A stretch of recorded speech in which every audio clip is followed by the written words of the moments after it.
జగన్ ముఖ్యమంత్రిగా ఉన్న సమయంలో బీసీలపై జరిగిన దాడులను దృష్టిలో ఉంచుకొని వారికి సామాజికంగా భద్రత కల్పించేందుకు ముఖ్యమంత్రి చంద్రబాబు సంచలన నిర్ణయం తీసుకున్నారు. ఇక నుంచి ఎవరైనా బీసీలపై సామాజిక బహిష్కరణ, దూషణలు, దాడులు, వేధింపులు, ఇతర అఘాయిత్యాలకు పాల్పడితే 6 నెలల నుంచి 5 ఏళ్ల వరకు జైలు శిక్ష, జరిమానా విధిస్తారు. రెండోసారి కూడా అదే నేరానికి పాల్పడితే ఏడాది నుంచి 2 ఏళ్ల వరకు జైలు శిక్ష విధిస్తారు. ఈ శిక్షను న్యాయస్థానం మరింత పెంచే వీలుంది. బీసీలపై వేధింపులకు పాల్పడిన వారికి ముందస్తు బెయిల్ పొందేందుకు అవకాశం ఉండదు. ఎన్నికల్లో ఇచ్చిన హామీ మేరకు కూటమి ప్రభుత్వం బీసీ రక్షణ చట్టం అమలు చేయబోతోంది. ఆ దిశగా ముసాయిదా చట్టాన్ని రూపొందించింది. ప్రస్తుతం ఇది న్యాయశాఖ సమీక్షలో ఉంది. మంత్రివర్గ ఆమోదం తర్వాత శాసనసభలో ప్రవేశపెట్టి చట్టంగా మార్చనున్నారు. రేపలలో అమర్నాథ్ గౌడ్ అనే బాలుడు తన అక్కను వేధిస్తున్నారంటూ వైసీపీ నాయకులకు అడ్డం వెళ్లగా ఆ కిరాతకులు అమర్నాథ్ గౌడ్ పై పెట్రోల్ పోసి సజీవ దహనం చేశారు. ఈ ఘటన దేశవ్యాప్తంగా కలకలం రేపింది. తర్వాత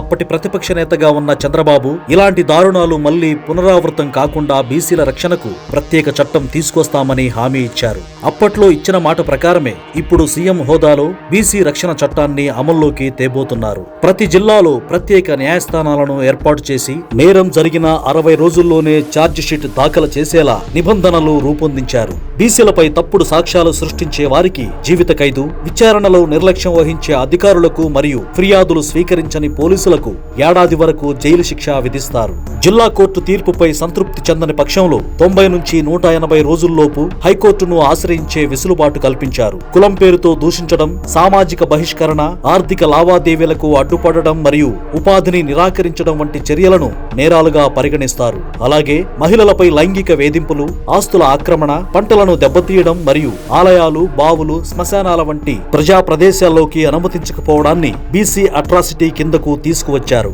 కేసుల విచారణ సమయంలో బాధితులకు మరియు సాక్షులకు ప్రభుత్వమే పూర్తి స్థాయిలో రక్షణ కల్పిస్తుంది. బీసీల భద్రత, గౌరవం మరియు హక్కుల పరిరక్షణే లక్ష్యంగా రూపొందిన ఈ చట్టం సామాజిక న్యాయ సాధనలో కూటమి ప్రభుత్వానికి ఒక కీలక మైలురాయిగా నిలవనుంది.